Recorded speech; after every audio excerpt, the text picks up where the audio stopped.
अरे रत्नो, क्या कर रही है तू? जरा आराम से जा। पूरा समय बस इधर से उधर भागती रहती है।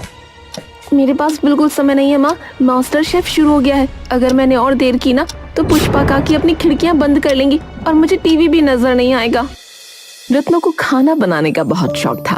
उनके छोटे से घर में टीवी नहीं था, इसीलिए वो रोज मास्टर शेफ शुरू होने से पहले ही पड़ोसियों की खिड़की के बाहर बैठ जाया करती थी।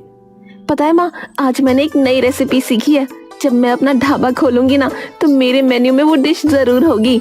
हाँ हाँ मेरी बच्ची। राधा अच्छे से जानती थी कि उसके घर के हालात ठीक से 2 वक्त खाना खाने के लायक भी नहीं थे। ऐसे में वो रत्नों का सपना नहीं तोड़ना चाहती थी। रत्नों का सपना था एक ढाबा खोलना। अगली सुबह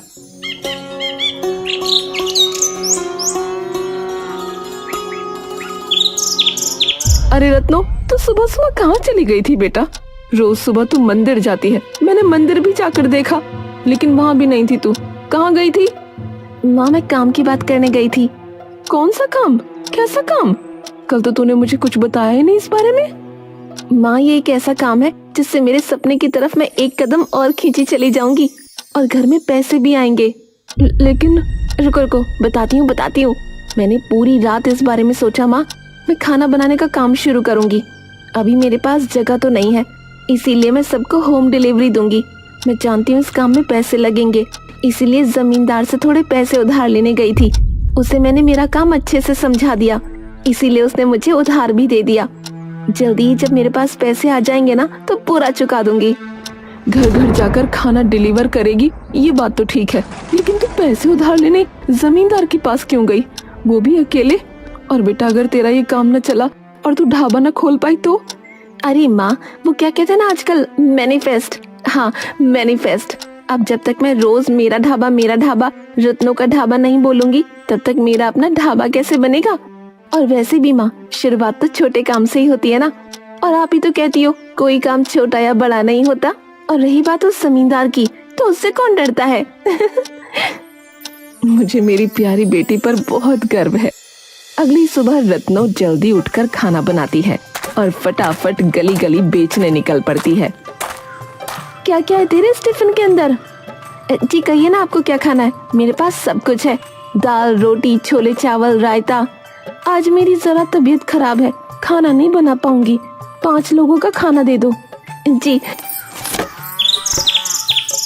इसके 100 रुपए हो गए। अरे वाह, इतने सारे खाने के सिर्फ 100 रुपए? ये लो तुम्हारे पैसे। रत्नो ने बहुत मुस्कुराकर अपनी पहली कमाई को माथे से लगाया और आगे बढ़ गई। ऐसे ही शाम ढल गई और अंधेरा छा गया।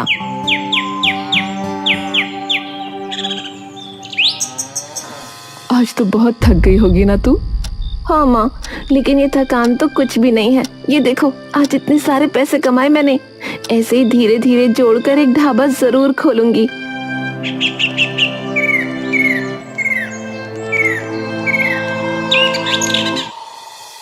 अगली सुबह रत्नो फिर से जल्दी उठ गई और खाना बनाकर टिफिन तैयार किया। आज भी उसकी अच्छी कमाई हुई और ऐसे ही कुछ दिन बीत गए। माँ, आज पूरा 1 महीना हो गया है मेरे इस छोटे से बिजनेस को, और देखो ना, आज ये पैसे मैं जमींदार को लौटाने भी वाली हूँ। इतनी जल्दी तरक्की की उम्मीद न की थी मैंने बेटा। ऐसे ही आगे बढ़ती रहो।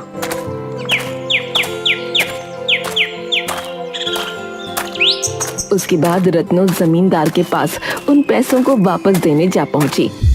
अरे वाह, तुम तो सारा पैसा समय पे ले आई भाई। हैं? तुम तो बहुत ही होशियार लड़की हो। और साथ में खूबसूरत भी हो। क्या मतलब है आपका? मैंने आपसे पैसे लिए थे, सो वापस करने आई हूँ। पैसे लीजिए, मुझे जाना है। अरे अभी तो आई हो और अभी वापस जाने की बात कर रही हो? अरे मेरे साथ बैठकर थोड़ा चाय पर चर्चा तो कर लो। नहीं, मेरे पास समय नहीं है, मुझे जाना चाहिए। तभी जमींदार रत्नो का हाथ पकड़ लेता है। रत्नो को बहुत तेज गुस्सा आता है और वो जमींदार को एक चांटा मार देती है। अरे तुम तो नाराज हो गई। चलो मैं तुमसे सीधी बात करता हूँ। मुझे घुमा फिरा कर बात करने की क्या है ना, आदत नहीं है। तुम बहुत खूबसूरत हो, इसलिए मैं तुमसे शादी करना चाहता हूँ। हाँ। आपका दिमाग खराब हो गया है क्या? किस तरह की बातें कर रहे हैं? कम से कम अपनी उम्र का तो लिहाज कीजिए। अरे प्यार करने की कोई उम्र नहीं होती। हाँ, और मुझे तुमसे प्यार हो गया है। हाँ। जमींदार की बातों का कोई जवाब दिए बिना ही रत्नो पैसे रखकर वहाँ से चली जाती है।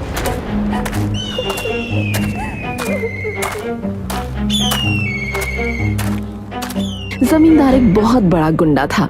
रत्नो की माँ घबरा ना जाए इसलिए उसने सोच लिया था कि वो ये बात अपनी माँ को नहीं बताएगी। वो बड़बड़ाते हुए घर की ओर जा रही थी, लेकिन तभी रास्ते में उसने एक बुजुर्ग आदमी को देखा।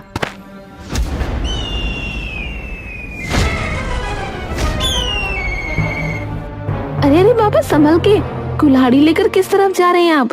बेटा, मैं तो एक मामूली सा लकड़हारा हूँ, जंगल की तरफ जा रहा हूँ। हल्का पैर फिसल गया, लेकिन तुम आ गई मुझे संभालने के लिए। लेकिन इस उम्र में आप काम करने जा रहे हो, क्यों? बेटा, मेरा इस दुनिया में कोई नहीं है, मैं तो अकेला हूँ। पर अरे अरे, ये बात सुनकर तुम जो है दुखी मत होना बिटिया। अकेले आए थे तो अकेले ही जाना भी तो पड़ेगा।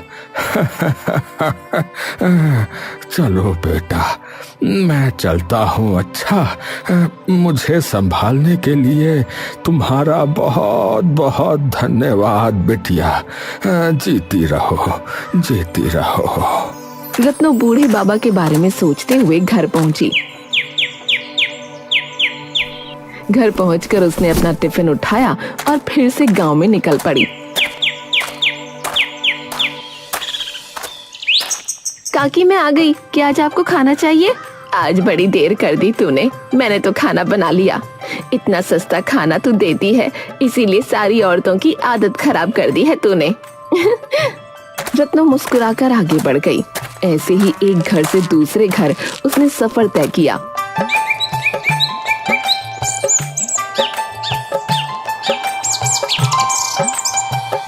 शाम को जब वो जंगल के बाहर से गुजर रही थी, क्या वो बूढ़े काका अपने घर जा चुके होंगे?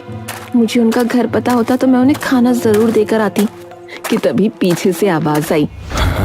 अरे बेटी, अरे अरे तुम यहाँ? अरे बाबा, आप यहाँ? मैं आपके बारे में ही सोच रही थी। बेटी, मैं काम खत्म करके घर को ही जा रहा था, लेकिन तुम क्या सोच रही थी मेरे बारे में बेटी? बाबा, क्या आपने कुछ खाया? अरे मैं भी कितनी पागल हूँ, अभी तो आपने बताया कि आप काम खत्म करके आ रहे थे। ये लो, मैं आपके लिए खाना लेकर आई हूँ, खाना खा लो।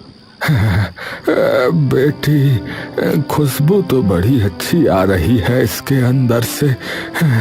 ये खाना तुम मेरे लिए लाई हो? मुझे खाना देने के लिए तुम्हारा बहुत बहुत धन्यवाद बिटिया। लेकिन देखो, रात काफी हो गई है, तो तुम जो है समय पर घर चली जाओ बिटिया। रत्न मुस्कुराकर घर आ गई। अब तो सोने का समय हो गया है और तू क्या कर रही है बैठकर? माँ, पैसे जोड़ रही हूँ, सोच रही हूँ ढाबा जल्दी से शुरू कर लूँ। जमींदार का कर्ज भी उतर गया है और ये काम करते हुए भी कितना समय हो गया है कि मैंने कुछ जमा पूंजी इकट्ठा की है। कल जाकर एक जगह देख लूंगी। ऐसे ही तरक्की करती रह बेटा, तुमने ये सब अकेले हासिल किया है मेरी बच्ची। आपका आशीर्वाद जो है मेरे साथ।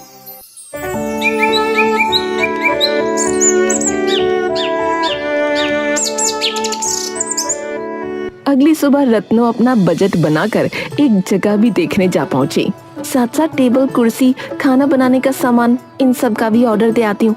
थोड़े थोड़े पैसे करके मैं सब कुछ चुका दूंगी। और कौन सा वो सामान आज के आज मेरे घर पहुंच जाएगा। कम से कम 5 दिन तो लगेंगे ही। हाँ, यही सही रहेगा, आज ही ऑर्डर दे देती हूँ। रत्नो फौरन सामान का ऑर्डर देने बाजार चली गई।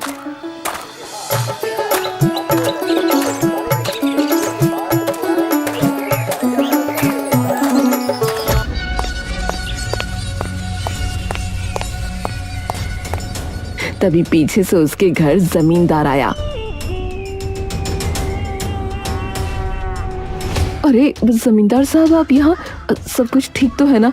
अगर कोई काम था मुझे ही बुला लिया होता। देखिए, काम तो बहुत जरूरी है, लेकिन उस काम के लिए मेरा आना ही ठीक था। माफ कीजिए, मैं आपकी बात समझी नहीं। देखो भाई, मैं सीधी बात करता हूँ। मुझे तुम्हारी बेटी पसंद आ गई है, समझी? और मैं उससे शादी करना चाहता हूँ। और मैं तुमसे इस बात की इजाजत लेने नहीं आया हूँ, बल्कि मैं तो ये तुम्हें बताने आया हूँ। तो जो है, मेरी बात सुनो और शादी की तैयारी करनी शुरू कर दो, समझ गई? तेरा दिमाग खराब हो गया है जमींदार। मेरी बेटी तेरी बेटी की उम्र की है। अरे भगवान से तो डर। मैं चाहे मर जाऊं, लेकिन मैं तेरी शादी अपनी बेटी से कभी ना होने दूंगी। ऐसा कहकर रत्नों की माँ ने भी जमींदार को एक जोर का तमाचा लगा दिया। जमींदार गुस्से से लाल हो गया। ये थप्पड़ तो माँ बेटी को बहुत महंगे पड़ेंगे बुढ़िया। 2 हफ्ते का टाइम दे रहा हूँ। 2 हफ्ते के अंदर अंदर मैं तेरी बेटी से शादी करके दिखाऊंगा। ऐसा कहकर जमींदार वहाँ से चला जाता है। तभी अचानक न जाने रत्नों की माँ को क्या होता है, वो बेहोश हो जाती है।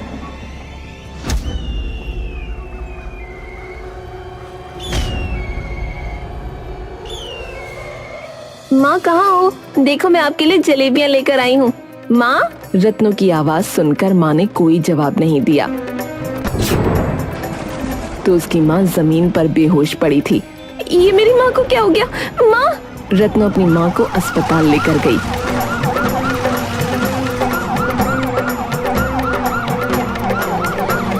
थोड़ी ही देर की जांच के बाद डॉक्टर ने रत्नों से कहा, देखिए, अगर आप समय पर हमारे पास आती तो दवाइयों से इन्हें ठीक किया जा सकता था, लेकिन अब तो बात आगे बढ़ चुकी है। क्या मतलब है आपका? क्या हुआ है मेरी माँ को? देखिए, शायद आपको पता नहीं चला, लेकिन इनकी एक किडनी खराब है। अगर जल्दी ऑपरेशन नहीं हुआ तो दूसरी किडनी भी डिफेक्टेड हो सकती है। ये सुनकर रत्नों के दिल पर मानो पहाड़ टूट पड़ा। बहुत हिम्मत जुटाकर उसने डॉक्टर से पूछा, डॉक्टर, इसका कोई उपाय है? देखिए, जल्द से जल्द इनका ऑपरेशन करना होगा, और ऑपरेशन में कम से कम 2 लाख तो लग ही जाएंगे। और आप जितना ज्यादा दिन डिले करेंगी, उतनी ही आपकी माँ को परेशानी होगी। रत्नों हिम्मत हार चुकी थी। ये क्या कर रही है तू रत्नों? तू हिम्मत नहीं हार सकती। तेरी माँ जिस हाल में है, माँ ने कभी जिक्र ही नहीं किया कि उन्हें क्या परेशानी है। मुझे माँ के लिए मेहनत करनी ही होगी। ये पैसे तो मैंने ढाबे के लिए रखे थे। शायद इस जिंदगी में रत्नों का ढाबा ना खुल पाएगा।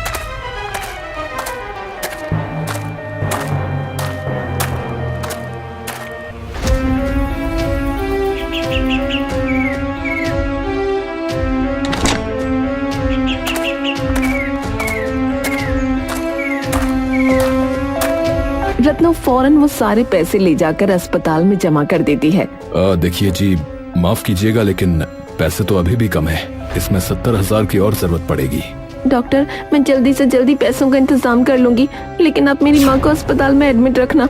यहाँ कम से कम उनका इलाज तो होता रहेगा। घर पर तो उनकी देखभाल भी नहीं कर पाती मैं।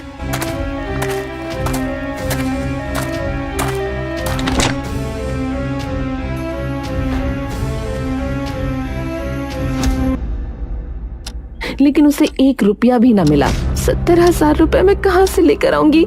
हे भगवान, ये कैसी चुनौती खड़ी हो गई मेरे सामने।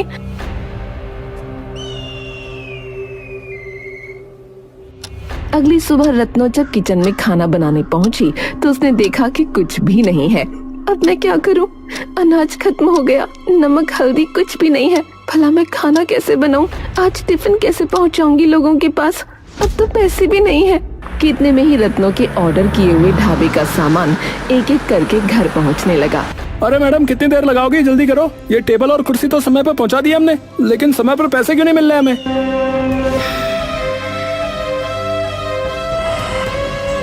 भैया, हाथ जोड़कर माफी चाहती हूँ, लेकिन आप ये सामान ले जाइए। अब मुझे इसकी कोई जरूरत नहीं है। अरे अगर नहीं लेना था तो ऑर्डर कैंसिल कर देती। फालतू में इतनी मेहनत करवा दी। यहाँ तक आने के 50 रुपए हो गए। लाओ 50 रुपए दो। लेकिन मुझे ये ऑर्डर नहीं चाहिए। अरे ऑर्डर नहीं चाहिए तो क्या हुआ? यहाँ तक तो पहुँच गया ना ये सामान, हमारे साथ वापस जाएगा। लेकिन यहाँ आने तक के भी तो 50 रुपए लगते हैं। लाओ दो।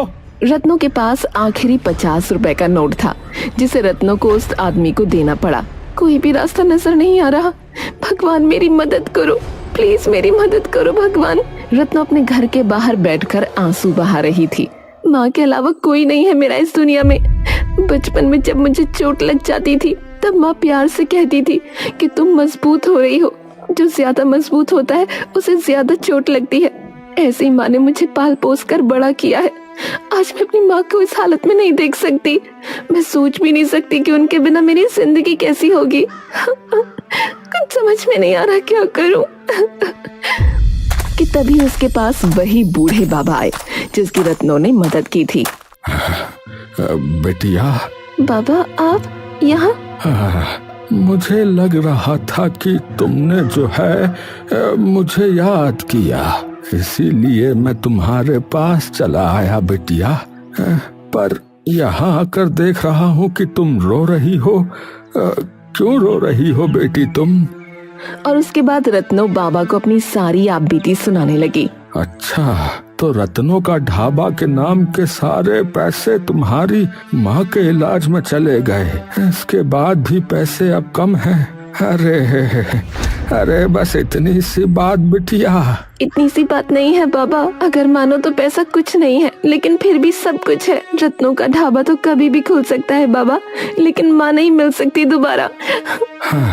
तुम्हारा मन साफ है बिटिया, ये तो मैं जानता हूँ। देखो तुम दुखी मत हो, भगवान तुम्हें रास्ता जरूर दिखाएंगे। तुम भी सबकी मदद करती हो ना, देखो वो भी तुम्हारी अब मदद करेंगे। हाँ, अभी तो मैं चलता हूँ बिटिया। और हाँ, ये लो, जरा ये मेरा सिक्का संभाल कर रखना। हो सकता है ये सिक्का तुम्हारे काम आए। हाँ। रत्नों के हाथ में सिक्का थमाकर वो बाबा वहाँ से चले गए। मैं इस सिक्के का क्या करूं? रत्नो अपनी माँ को देखने के लिए अस्पताल पहुँच गई। देखिए, मैंने कहा था ना आपसे कि पैसों का इंतजाम कर लीजिए। अगर उनका ऑपरेशन नहीं हुआ तो बहुत देर हो जाएगी। जी, मैंने पैसों का जुगाड़ कर लिया है, मैं शाम तक दे दूंगी। आप ऑपरेशन शुरू कर लीजिए। देखिए, पहले पूरे पैसे दीजिए, उसके बाद ही ऑपरेशन प्रारंभ होगा। मैं इसमें कुछ नहीं कर सकता, ये हॉस्पिटल के रूल्स हैं। एक बार फिर से रत्नो की हिम्मत जवाब दे रही थी। रत्नो दुखी मन से घर पहुंची। डॉक्टर को तो मैंने कह दिया कि शाम तक पैसे दे दूंगी। जब तक पैसे नहीं होंगे माँ का इलाज शुरू नहीं होगा। आज 3 दिन हो गए हैं, माँ को होश नहीं आया। क्या करूं भगवान, रास्ता दिखाइए। ये बोलते हुए रत्नो घर के अंदर दाखिल हुई और तभी उसने देखा कि उसकी नजरों के सामने खूब सारा पैसा रखा हुआ है। पैसे, वो भी इतने सारे। तभी रत्नो की नजर अपने हाथ में रखे हुए सिक्के पर गई। वो सिक्का खूब चमचमा रहा था। क्या ये कमाल इस सिक्के का है? पहले ही पैसे अस्पताल में जमा करवा देती हूँ। रत्नो फौरन वो पैसे लेकर अस्पताल पहुँची। अस्पताल में उसने पैसे जमा करा दिए। उसके बाद रत्नो की माँ का इलाज भी शुरू हो गया। भगवान का लाख लाख शुक्र है, अब बस जल्दी से मेरी माँ ठीक हो जाए। और वो सिक्का एक बार फिर से चमचमाया। कुछ ही देर बाद ऑपरेशन पूरा हुआ। देखिए, आपने इन्हें यहाँ लाने में बहुत देर कर दी थी, लेकिन इसके बाद भी ऑपरेशन सक्सेसफुल रहा। बधाई हो, आपकी माँ अब खतरे से बाहर हैं और सुरक्षित हैं। ये सुनकर रत्नो उछल पड़ी। क्या जरूरत थी तुझे इतने पैसे देने की, और इतने पैसे तेरे पास आए कहाँ से? लेकिन रत्नो ने कोई जवाब नहीं दिया। तो चुप क्यों है? क्या तूने ढाबे की जमा पूंजी मेरे इलाज में लगा दी? क्यों किया तूने ऐसा? अरे लोग तो एक किडनी पर भी जिंदा रहते हैं। माँ, आप क्यों परेशान हो रही हो? अभी तो मुझे खुश होने दो ना कम से कम। आपसे बढ़कर मेरे लिए कोई ढाबा नहीं है। शाम तक आपको छुट्टी मिल जाएगी, आपको लेकर मैं घर चली जाऊंगी। रत्नो की माँ ठीक थी, पर कहीं ना कहीं रत्नो उस सिक्के के बारे में भी सोच रही थी। आखिर क्या खास बात है इस सिक्के में? और वो पैसे, सिक्के का चमकना, कुछ समझ नहीं आ रहा।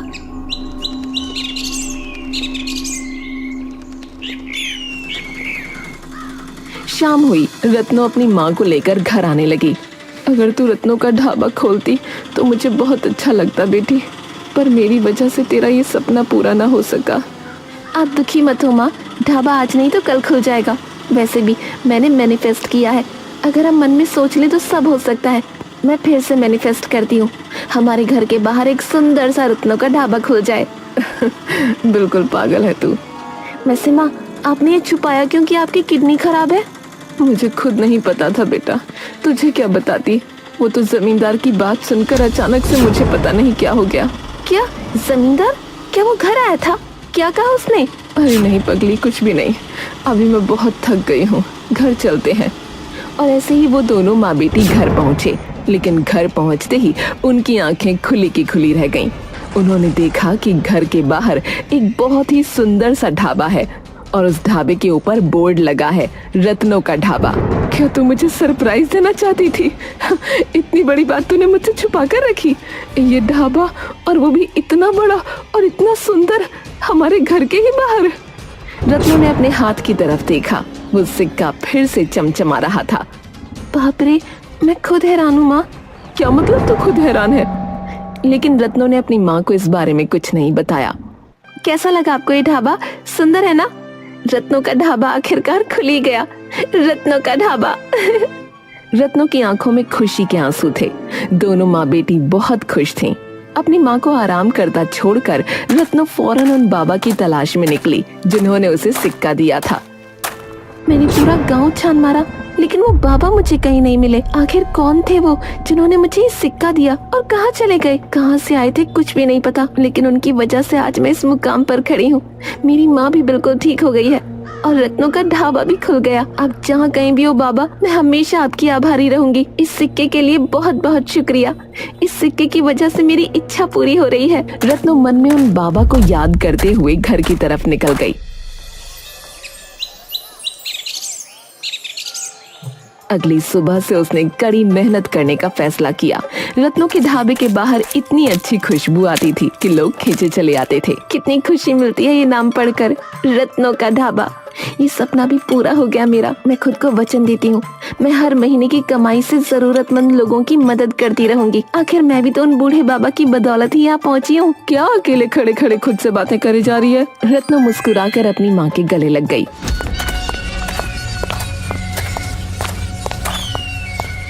ओह, तो लगता है तुम दोनों बहुत खुश हो रही हो, हैं? देखा, मैंने कहा था ना, 2 हफ्ते।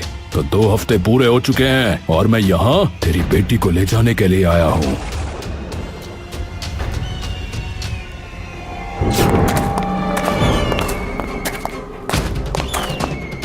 कोई बचाओ मेरी बेटी को। रत्नों की माँ रोने लगती है। कोई बचाओ। तभी रत्नों का सिक्का चमचमाता है।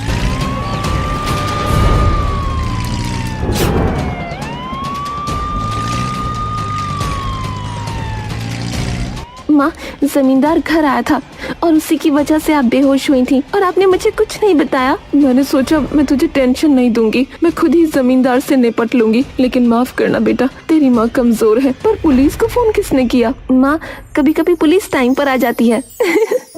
ऐसा कहकर रत्नों हंसने लगी, फिर हाथ में पकड़े सिक्के को चूमा और खुशी खुशी अपना रत्नों का ढाबा चलाते हुए अपना जीवन खुशी से व्यतीत करने लगी।